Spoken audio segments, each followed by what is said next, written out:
Hi, my name is Kate Gersten, and you're listening to In Her Words. Everyone has a story.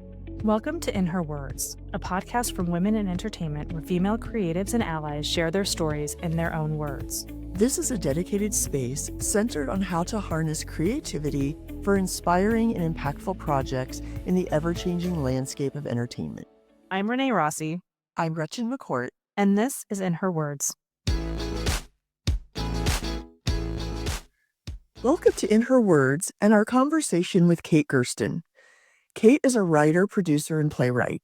She has treated us to The Good Place, Up Here, Mozart in the Jungle, and most recently, the award-nominated The Last Showgirl with Pamela Anderson. The message I took from this conversation and Kate's journey is to keep your heart open. She wrote The Last Showgirl as a play, and it just never felt complete until a colleague suggested Pamela Anderson for the lead role in a film version. It's a great story, and we hope you enjoy it and enjoy meeting Kate. So where are you in the world today? I'm in LA. Okay. In the Valley. Oh, in the Valley. I'm from Sherman Oaks. Oh, So- great. I love Sherman. We used to live over there. Now we're in Woodland Hills. Oh, okay. Our very first house was in Woodland Hills, right by really? El Camino High School. Yes, that's where we were, right near El Camino. Oh my gosh, that's Yeah. so great. Yeah.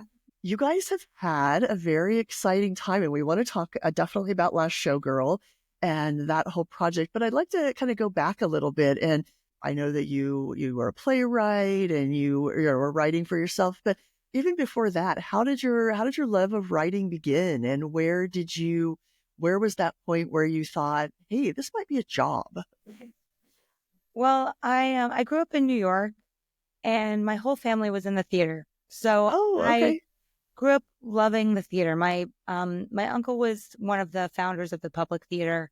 Oh my And- gosh, they are such an amazing organization. Yeah, it was incredible. He and Joe Papp met in the Army and created the Public Theater together. Oh and my gosh, I love that. Yeah, and my dad was a stage manager, and then my uncle went on to Lincoln Center and created Lincoln Center Theater as we know it today. And so I really grew up going to the theater all the time, and subsequently our entire family kind of went into the theater. My sister was an actress and then a playwright, and it was really her, it was probably really her influence early on in my life that made me realize that I could also be an actress and a playwright. And she was, my sister's my half sister from my dad's first marriage, and we have a significant age split. So she was already an adult when I was a kid, but she had a play that was on Broadway when she was like 34 years old, and she was a finalist for a Pulitzer. And Oh my You know, God. We could talk for hours, Kate. Oh my goodness. I really I always knew I wanted to go into the theater. I mean, Yeah. from the very beginning, I just always knew that was my path. And I always wanted to write, and I always wanted to perform and direct and do it all. When I was a kid, I just felt like that was what I saw. My mother was a Sure. dancer for years before she went into production and advertising.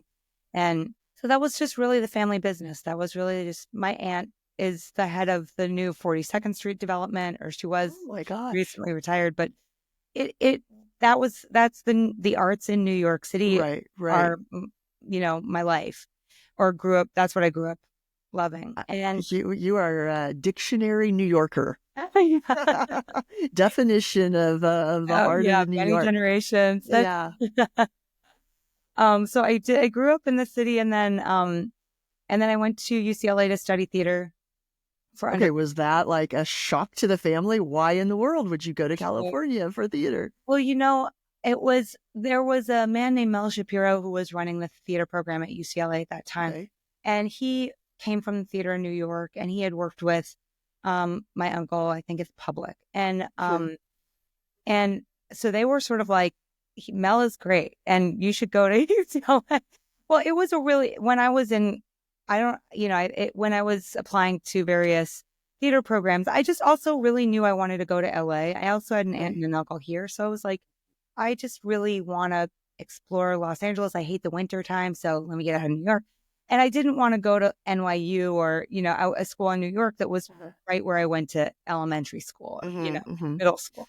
So, even though those are the greatest neighborhoods ever. So I just really wanted to change.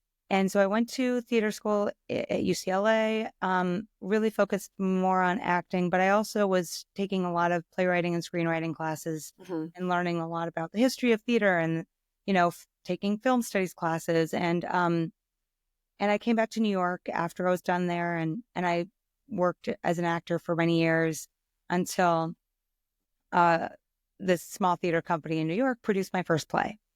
And that sort of just changed my whole path, because Were you writing the whole time you were acting? Yeah, I was always writing, but I was always writing for myself. I was always, I just loved that I could be creative on my own terms every single day when I was writing, and that I didn't have to wait for it. Was like while I was waiting for an audition or a job, I was like, I can be creative on my own terms by writing, because nobody can tell me today you can't write like they can when you're an actor.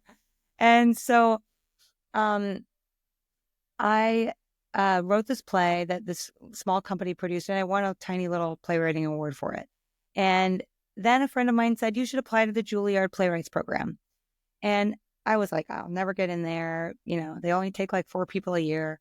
And the first year I applied, I was like, it's a fellowship program. So I was a finalist. First year, didn't get in. And then the second year I applied, I did get in. And that was, that changed everything. And they said, if you ever miss a class for an acting job, we'll kick you out.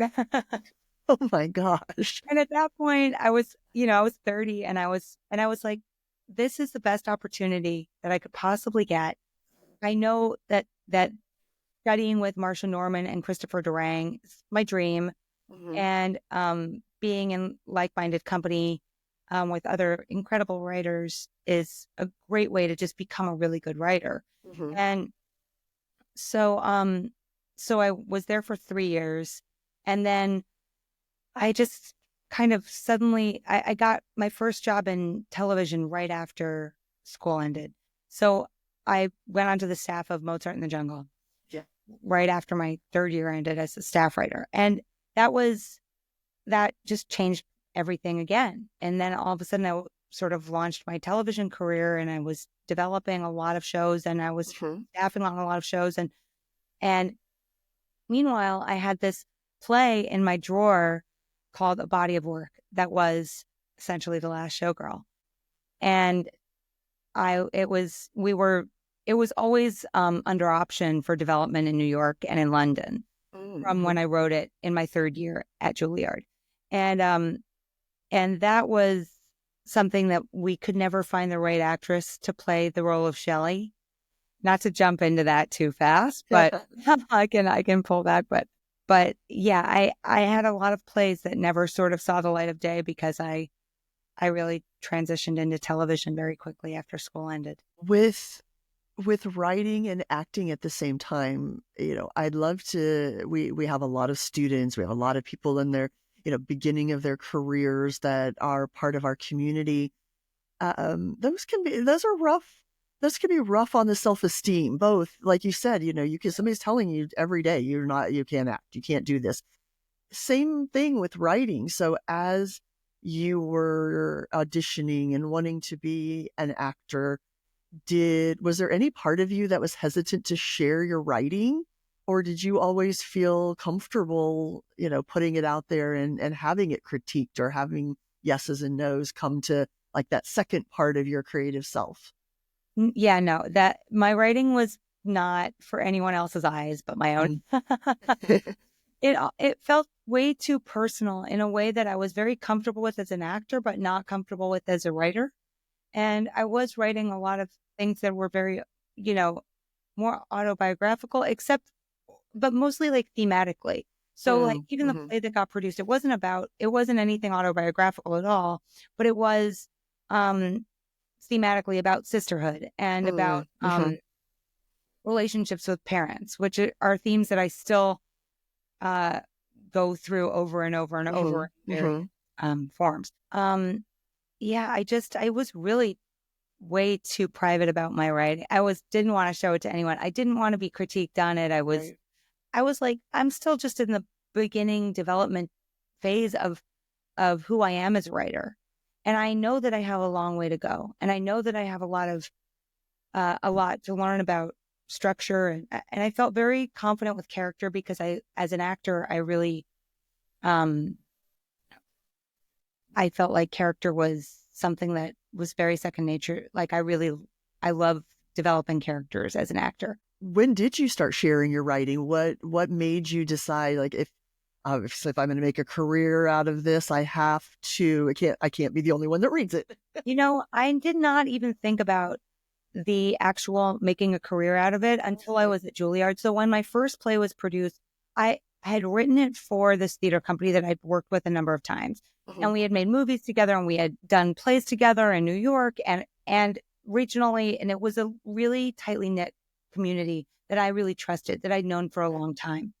And so when I wrote it knowing that our artistic director might want to direct it and that there was a role for me and a role for this actress and this actor and this actress and this actor. And it was sort of tailored to that theater company. And so sharing that with them as my first experience really sharing my writing was very safe. And I trusted them and I loved them and I knew they loved me. And, and I had a sense that it was good. And that all the years that I'd spent sort of toiling away without showing anybody anything, that my ability had caught up a little bit to my taste, in the words of Ira Glass. So it really was then that I started to gain the confidence to share my work.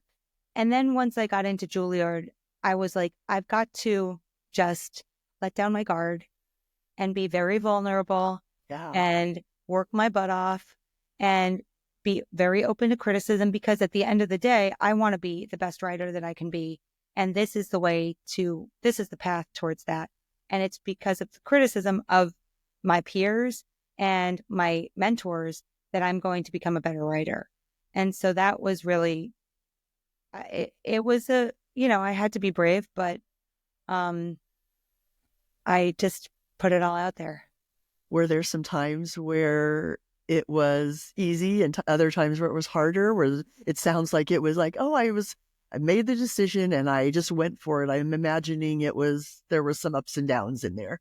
Yeah, it was definitely, especially when I was writing things that were very personal, and then people would be like, this is dumb. And you're like, it really happened. Like, this is dumb. I'm just like, but they would say things like, this doesn't make it, whatever, the criticisms are. But yeah, or like, I think that I definitely felt like some of the things that I was writing, especially for theater, felt sort of like not real problems. And so, although they were problems to me, and I know that they're problems to other women, and they just didn't seem as serious as a lot of other theater seemed to be. But I was like, I'm probably not going to write about like war and I don't know, things I don't really know about personally. Right. I like writing about interpersonal relationships, especially between women. And the stakes of that people might think are low, but I think that they're actually not that low, because this is our real lives and people can relate to my writing. And sometimes people say, oh, your writing is very commercial. And I'm like, what's wrong with that? Right. That means that people can relate to it. Right. That are happening to all of us every day. Yeah. But I do feel like it was people would sort of simplify my writing a good deal, and that it didn't seem like it was about important things. And that was hurtful. But also, there was a part of me that really, I think that I have a very thick skin and that I've developed over years, especially of being an actor. And I think that there, it takes time to be able to say, well, I'm going to stand by my work because I actually believe in it. And Last Showgirl, again, was something that was sort of written off a number of times because it was about aging and beauty in a way that people thought was a little bit I don't know, maybe superficial or something. But I'm like, no, this is has deep implications about womanhood and existentiality, existentialism as a woman as we age. Right, right. And self-worth. Oh my gosh, that the messaging that came from that film. Before we go deep into Last Showgirl with Last Showgirl and the other projects that you're kind of describing, like you said, your first, kind of paid jobs out of school were Mozart in the Jungle and then On the Good Place.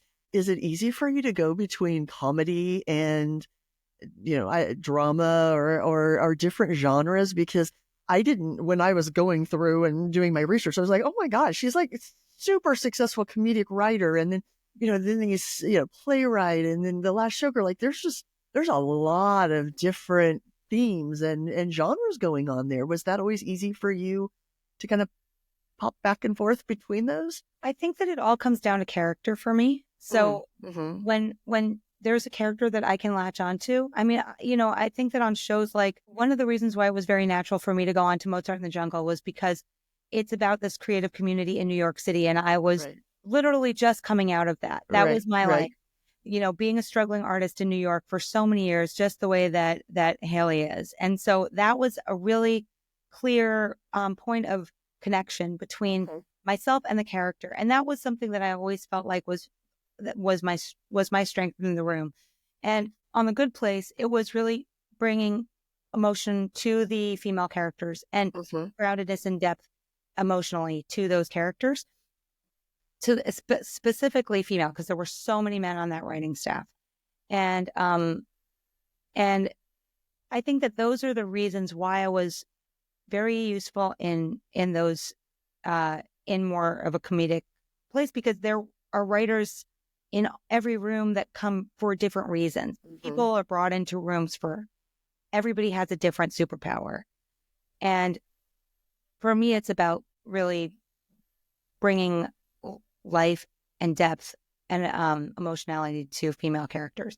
And I think that is why I was really brought in. I wasn't like the person landing all the jokes, in any of those rooms. But my writing has always been sort of comedic, and I do have plays that are comedic, and even my first play that was produced, it had a sci-fi element to it. And I also have sort of dabbled in science fiction. And I'm sort of like, oh wow, but I think at the end of the day, it really is just what is this character going through that I can really speak to? Yeah, that character driven. And that brings us back to Shelley, and you talked about, I'd love for you to talk about again how I loved in one of the articles that I read or interviews that I read, and you said, you'd been working on you had this play and it was this character driven story, and not really realizing that you didn't have the right actress or weren't thinking of the right, and then just what that meant when Pamela Anderson, got into your head, or, somebody suggested that or got into your head. And then also a character-driven story set in Vegas.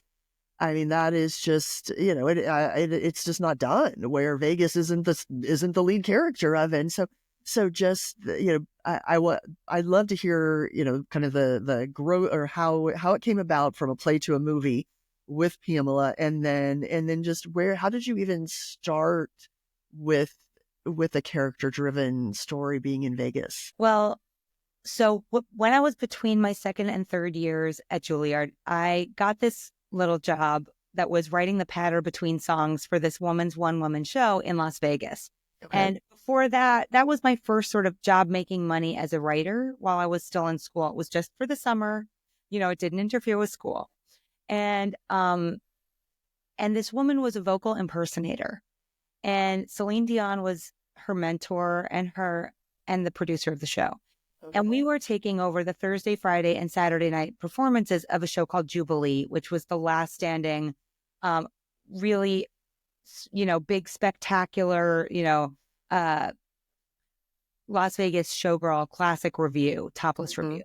And there were 85, and I went to see it one night because I was there for about 2 weeks when we put the show up and opened the show. And because we rehearsed in New York and then we took it to Vegas to put it up. And I saw Jubilee one night and there were 85 women on the stage and the costumes were outrageous and the sets were incredible. There was like the whole Titanic on stage. It was just epic. And I knew that there were about 45 people in the crew.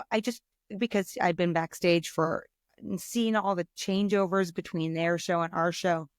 And the night that I went to see it, which was probably a Wednesday night, well, there were 15 people in the audience.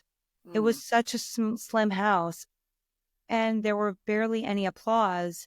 And it was just such an interesting, it was very clear that show was old fashioned and our show was new and that there was a shift happening culturally in Las Vegas. And I saw the other shows that were happening in Las Vegas and they were much more raunchy and they were more aggressively, sexualized. And so,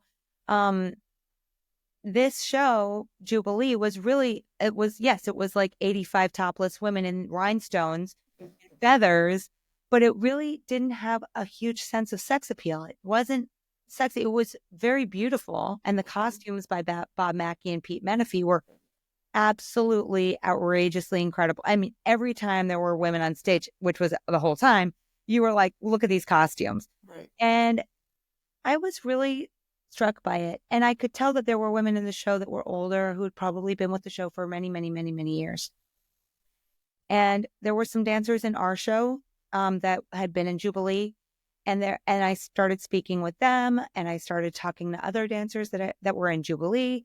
And I got to spend some time with Diane Palm, who was the company manager of Jubilee. And she gave me a big tour of the backstage and all the way that the hydraulics backstage worked and the way that the costumes were put onto the girls. And I learned all about that, the ethos of what it means to be a showgirl and the history of it and how it did originate in France. And there's this whole, Lido culture that is really, that was really important to the women, the dancers in the show, and that it has this history to it. And I don't know how Shelley just came to me, but I just knew Shelley. I think she felt like me in a number of years. I wrote it when I was pretty young, but Shelley was always at a certain age that I think I was probably projecting myself into the future in some way. And I think I was also going through this sort of like death of my own career as a performer at that time when I was transitioning really into knowing that like my future was in writing and not in acting. But performing was always so important to me. And I grew up dancing. And like I said, my mom was a dancer. And I just always have admired the lives of dancers in that there's no real glory and there's no fame, there's no money. You do it because you love the feeling of dancing and being on a stage, the feeling that dancing brings to your body. And I viscerally feel that.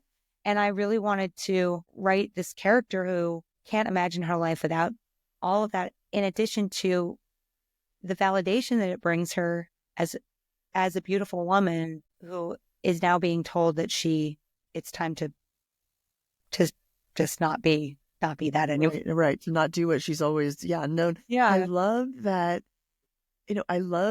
she loved what she did. That I think is also a message that, that we don't get very often. And it, the message of, she's doing it because she has to. She doesn't have any other choices. She really wanted to do this and she loved what she did and she was proud of it and her family that she had created. And I think, something, that's something beyond just the trope of the aged woman in Hollywood that, that is, is constantly out there, that this was a conscious, continued choice of love for her. Mm-hmm. Yeah. And and she's just, Pamela Anderson is just, so talk to us a little bit about that kind of light bulb moment where she became Shelley and just what that meant for the play as a whole in your mind. Well, so I did not imagine Pam in the role until recently. Now, I wrote this play about 11 years ago. Yeah. And so I could hear the voice very clearly in my head, and I knew the way every line sounded in my head. But when the play was optioned right after it was written for London and we did a lot of workshops with actresses, and it just was like never the right fit. They always had this like regality to them, or too much of a too much, of the pride instead of this sort of vulnerability that Pam was able to it. And then when Gia, I feel like I'm skipping some information. Okay, no, tell your story. So then I put it in when COVID hit, I put it in a drawer because I didn't know what the state of theater was really going to be. Right. But my husband, who's Gia Coppola's cousin, he knew that Gia was fascinated with Las Vegas, and we were all quarantining together for COVID. And he said, you should read Kate's play about Las Vegas showgirls. And she was like, oh, that sounds amazing. I'd love to. And so she read it. And then, later on, she said, would you consider adapting this into a feature? And I said, yeah, sure. Let's do it. So let me stop you there. Was that an easy decision? Is that, going back different? Is that something that you would normally do, or it just felt fine? I actually had a screenplay in another drawer that I had written back in 2015. I was ready, but I always knew that it was so visual, that it was so cinematic because of the costumes and the sets and the, and what was kind of fun for me as a playwright was that when Gia read the play and then read my screenplay of it, she said, I think with the constraints that we're looking at in terms of our budget, it would be great for you to bring it in, make it more like the play, keep it contained, and keep there, only 5 characters, or the, 5 characters that we really focus on, and bring it back to the play. And I was like, yes, I love that. That sounds great. So I really felt like, I felt like I was able to live in the scenes longer than I would normally would writing any other screenplay. And that's part of what Gia sort of saw in it, but also, and what she wanted to bring forth. And also, just in terms of our budgetary constraints and our timing, because we shot for 18 days. No. We shot in Vegas 18 days. We were shooting on film on Super 16 millimeter. And it was a very quick process. So, wow. To have it be more contained was really helpful. So then my husband, again, had a great idea. He saw Pamela's documentary. Which is, again, so she's having such a moment, but so great. So great. So he said, he said to Gia, you got to watch this. And I said, and Gia watched it, and she was like, Kate, you got to watch this. And so we all were like, wow, she really looks like she can do this. Like, she looks like she is the only person that maybe could play this role. She has this intrinsically. And so then Gia met with her, and it was such a love match right off the bat. And Pam loved the screenplay, and I loved the character and felt so connected to her so immediately. And it was just it was all just kismet. And then everything fell into place from there. Jamie came on board. Bautista came on board. Every other actor was really excited to work with her and with us, and, with the material. So it was just really a great, unbelievable process. It is unbelievable. And that documentary was so good, and so, and I feel like she's one of those people that I feel like I know her, but I don't. And I'm like living in Woodland Hills. She lived in Woodland Hills at the time. She was married to Tommy, and I'd see him at Ralph. Yeah. And, but also there was just this, like, there were these questions of, she was this beautiful, beautiful young girl that, that all these physical changes that we as the public saw, that I remember questioning, like, why, And then, and then her story going on. But when the documentary came out, it really, she'd gone away for a while, and then, bringing back, but she was always, no matter whether it was Playboy or Baywatch or whatever, there was such a human quality about her. And you can't say that, especially in LA. You can't say that about, Right. you can't say that about your neighbors, let alone an actress. But there was just such there was just always something so human that stayed with her. And I don't know, what it is, just seeing her in that role, and then all through awards season and everything, there's just something that's like, oh, like we know her. It's really, I mean, now you can't imagine anyone else, in the role like that. How involved did you stay? I mean, I didn't know it was only 18 days, but like through the whole filming process, and were you in the yes, no, approval, disapproval? Did you get to stay involved through the whole process? I did. And a big part of that was because when Gia asked me if I would do it, I always wanted to see this happen as a play before. I knew it had the potential to be a film, but I wanted to see it happen on stage so badly. That was my, it was my baby. I really, I'd been on such a long road with this project, and I had seen it come to the brink of succession so many times, or the brink of success so many times, in the theater. And then, and I said to Gia, I said, look, there are just a few things that I really want out of this experience. And one was, I said, I don't want anyone else to ever touch the script. I want to be the only person that ever touches the script. And she said, absolutely. Yeah, no problem. And then I said, and I really want to be involved in the whole thing. I want to be involved in the whole process because I know this inside out. And I really want to be able to, be as helpful as I can. And she was like, yes, that would be great. She was just so welcoming of having the writer, being on set. And so I was on set every day, and I was, she sent me cuts of the film when we were editing, and she asked for my notes. And when we were casting, she always ran everything by me. And I was always like, yeah, this is a brilliant idea. Another brilliant idea. This is great. I love it. Bautista, amazing. Oh, he's wearing a wig. Even better. This is incredible. Even better. Yeah. And Jamie Lee Curtis, are you kidding me? Come on. Amazing. I mean, that was like that's such a dream come true. And everybody, I mean, Brenda Song, incredible. Yes. I love her.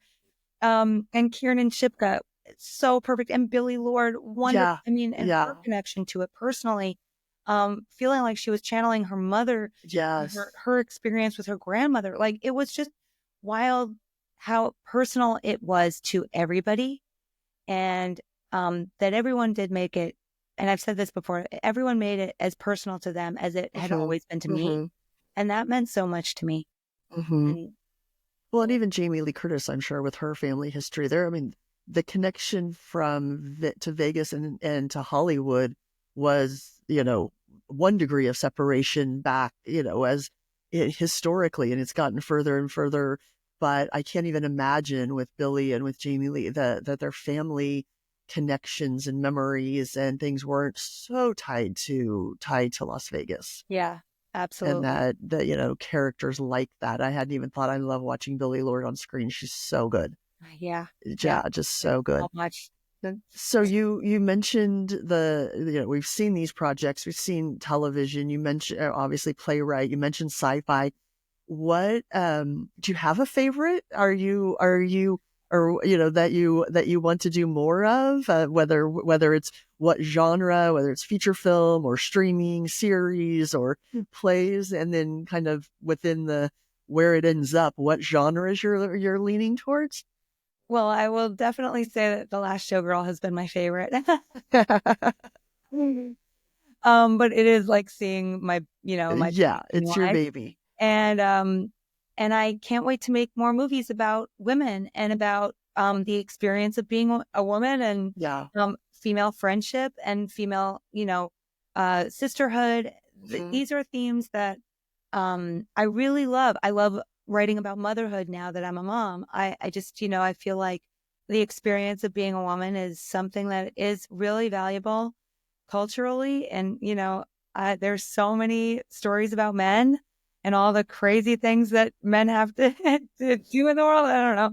But I feel like stories about women are, and true stories, real stories about real women are few and far between. And so I really want to share more of those. Yeah, no, and they're so welcome, and we need these real stories. And to think that a story about a showgirl in Vegas can resonate with a working mom in Kansas City or, anyone, but you're now hearing your family story. And I didn't know your husband was related to that family story. I mean, there's the through lines are all there. And I think, they show in the heart that comes out in these characters and even, and I love Mozart in the Jungle. I always felt like never got the props that it deserved. It's such a funny, great, great show.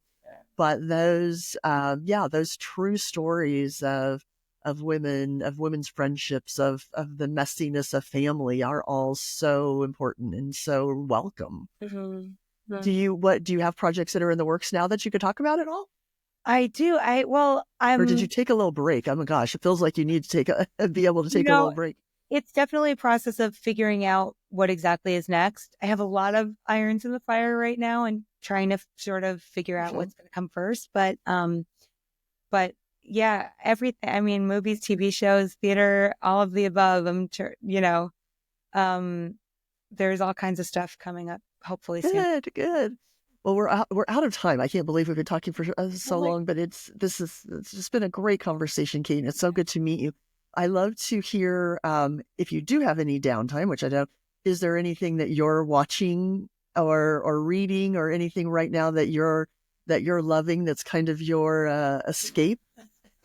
And don't be afraid to say reality TV because we do get it a lot. On very different ends of the spectrum, I just watched A Man on the Inside, which is Mike Schur's new show, which I really enjoyed. I love Ted Danson so much. And I also relate to that because I know that I spent a lot of time with my dad in his old folks home, which was like such a scene and so interesting, and the relationships were fun. And so I really found that show very charming. And I also just read All Fours by Miranda July. And wow,